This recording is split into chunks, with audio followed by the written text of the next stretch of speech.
Hey everyone, so it's not uncommon for the meat industry to release YouTube videos trying to educate the public about what's happening in the process of farming and animal slaughter. And whenever I watch these videos, I just intuitively feel like there's a lot missing from them, and I feel like they're trying to mislead the public.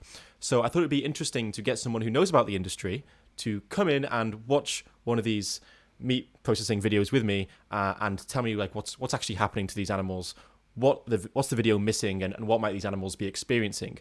Which is why I brought on Vicky Bond, who is a trained veterinarian and the managing director of the Humane League UK. So here's what she had to say. We begin as the birds are collected from the family farms and delivered for processing. I find it kind of interesting that they're using the term like family farm several times at the start of the video, because I don't know, I feel like it's kind of highlighting how misleading they are with these videos, because they're trying to like paint this picture of it being like wholesome, when actually this is just like the farm at the start is like a standard industrial farm, it looks like, but like the term family farm seems to have so many positive connotations, and it could well be like run by a family, but that doesn't necessarily mean that it says anything about the welfare of the animal, really.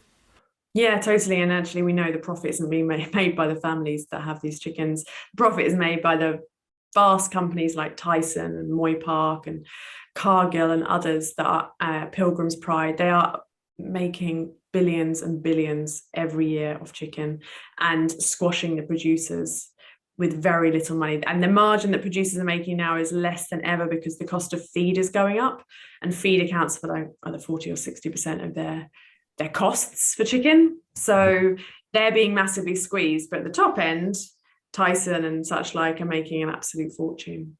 You'll always find that they tend to show the chickens when they're very young in the shed where there looks like there's lots of space. Those birds are only 2 or 3 weeks old. They do that because as they get older and bigger, they take up a lot more space in the shed. And before you know it, you've just got a sea of chickens instead of being able to see like that they have space to walk around. Also, as they get older, their legs get weaker because the birds are so heavy and grow so quickly. They have painful leg conditions, and that means that they then don't walk very far. And so right now they're showing them quite active, but they soon become very inactive as they get bigger. Right, so like the selective breeding, the way in which we bred animals to like produce large amounts of meat and large amounts of eggs has caused lots of problems that come into play a bit later in their lives.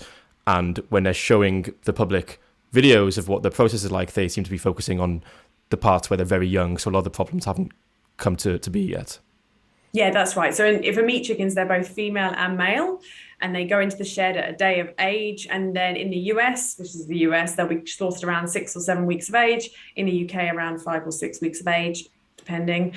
And so, yes, they've been genetically selected specifically to grow as fast as possible, to grow as much meat as possible. So their breast muscle is over double the size it should be of a regular chicken. And what are some other problems that arise from selective breeding?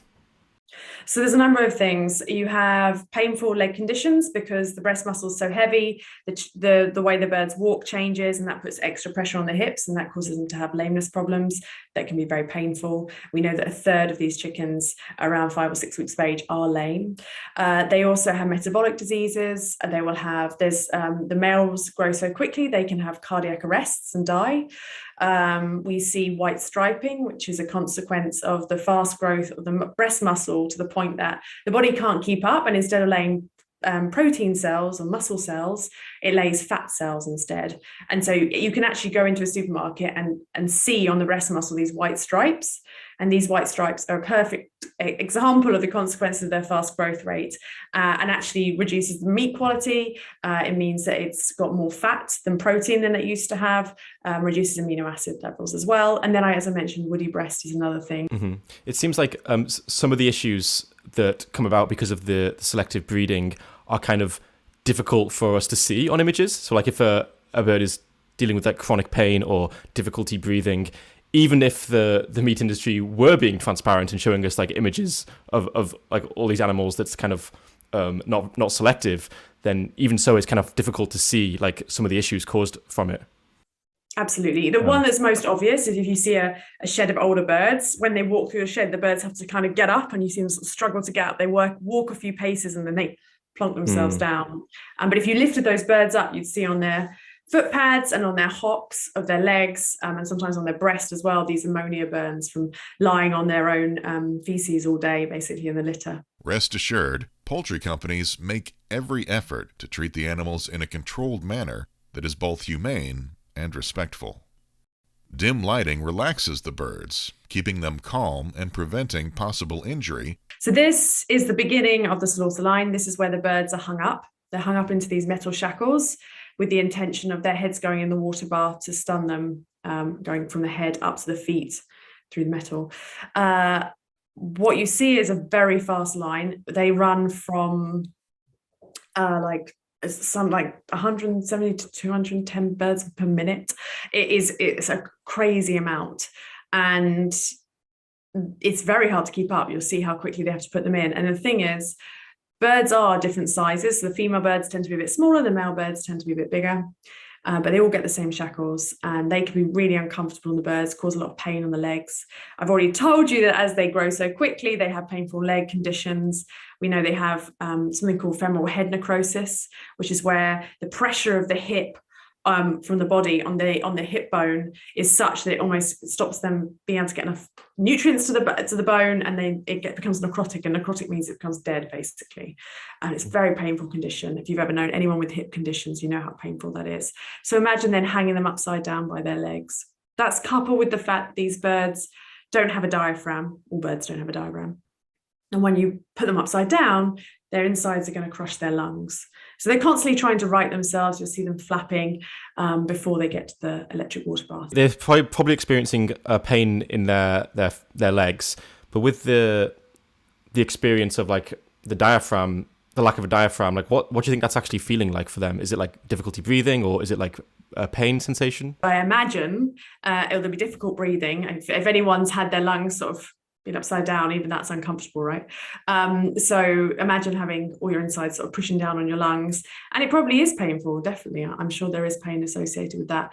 And there's just a natural drive. We all have a natural drive to breathe and to be able to inhale. And if you are restricted, that causes panic, doesn't it? So there's going to be a lot of distress there, regardless. Sure. So these are the birds as they go down to the water bath. You see they're kind of trying to right their heads. And you could, if you go back, well, you can't go back, but you could see that some had different levels of heads. You look there, right? So some of those birds are going to hit the water bath, fine, perfect. Some of those birds are going to miss the water bath, and they're the ones that end up not getting a stun properly, may even only get their neck partially cut while they're still completely conscious, and could end up in the scalding tank. And the scalding tank's there to remove feathers, but we know 2 to 3% of birds end up in there still while they're still conscious, in the scalding tank. So to be clear, the process here is that the birds are like dipped into water, and when they hit that water, they're supposed to get an electric shock that renders them unconscious. That's correct, yeah, just their heads. But what often happens, can you see also, this is a great picture, if you know what I mean, you can see there's a wing hanging down at the same level as the heads. Can you see that? Yeah. Right, now that wing is going to enter the water bath first. So instead of getting electric shock that goes from the head to the feet, which is what you want to be doing, so that's the shock that causes them to go unconscious, it's the wing is going to hit the water first. It's going to get a pre-stun electric shock. So it's going to get an electric shock, then its head may go in the water, and then it'll be stunned. They will be stunned, sorry. And, this is a really good example of just how hard it is to ensure that all the birds will get their head in the water and get the right stun. And that's also coupled with the fact the stun isn't necessarily the voltage or the frequency maybe being changed to make the meat quality better, but it can make the stunning less effective. So some of these birds may get an electric shock but still be conscious, which is definitely not what they should be trying to do. And do we have an idea of how many birds will not be stunned properly in this process? Like, could it be like one every 20 birds, or do we have any idea? It really depends on the plant and how effective they are. It's very variable. There's not really a way of knowing, unfortunately, unless you watch the footage and they can check kind of what's going on. Sure. And in terms of the scale of animals going through this stunning process compared to other processes? I mean, where we've got 200 birds a minute. So. Is this like the standard way to slaughter chickens, or are there other ways that are more common? In the US, this is the standard way. In Europe, this is also the standard way. In the UK, it is not the standard way. In the UK, 60 to 70% are used in controlled atmospheric stunning systems that are using gas either carbon dioxide or inert gases like argon. But about 30% of the birds will still be going through this system. It's just in the many other countries around the world, this is the system that is used nearly 90 to 100% of the time. I think you've mentioned to me before that the controlled atmospheric stunning for birds is probably causing significantly less suffering than this option. While not being perfect, it seems like an improvement from the welfare perspective. Well, for starters, when they were put in crates on the farm, when I said they're leaving the farm, they stay in those crates until they go into the machine in those crates. So they never get hung upside down while they're conscious at all. They don't get handled until they come out dead or very much stunned. So that, the handling process alone is considerably improved. And then there is this 5-10 second time when we see definitely some level of either distress or probably distress is the best way of calling it, as they become unconscious from the gas. After the birds are rendered insensible to pain, they pass by a sharp blade that severs arteries in the neck. As I say, when they come out that electric water bath done, they go through and have a throat cut with an automated blade, but there should be someone after that would cut any necks for the birds that may have missed it or had not had an appropriate amount of cutting in the throat. Right. I guess it could be the case that the blade doesn't go over their throat. If they lift their head up, it could miss, or it could go through their face or some other part. Yeah, absolutely. Yes. Yeah, it definitely can happen. In the next processing step, feathers are removed with hot water and mechanical picking devices. Inside each of these picking machines are hundreds of rubber fingers, efficiently removing the feathers. So here they're going through the scalding, which is a bit I was mentioning before, where they'll have their feathers removed, but there we do know 2 to 3% of those birds may be conscious at the time of that happening. If we're talking about 2 to 3% of animals, when you consider the scale of the individuals going through the process, it's actually millions of individuals being boiled alive. Yeah, absolutely. And do the slaughterhouses know this is happening? Yes, you can see they come out red when they're alive. So that's why we know that there's 2 to 3%, because they actually have to take those birds out because they can't use them due to meat quality. One of the main issues that seem to be propelling the abuse of animals is the lack of transparency. And in a way, videos like this do make the process a little bit more transparent, but it also seems quite misleading and selective in what they show us. Are you of the opinion that, generally speaking, in terms of breaking that gap between what the public thinks is happening to animals and what's actually happening, are these videos positive or negative? Yeah, I think there's an element of positivity there. You can see it's interesting the script they put to it, I guess, because that can twist people's what they're seeing and what they think they're seeing. But showing that, I think, should be shocking. It's not the same as going to the actual slaughter plant and just seeing the volume of animals just going through the slaughter and hearing the noise and hearing the squawks and the birds flapping and those kind of things, where you really get a feel for the distress that these birds are in. Right.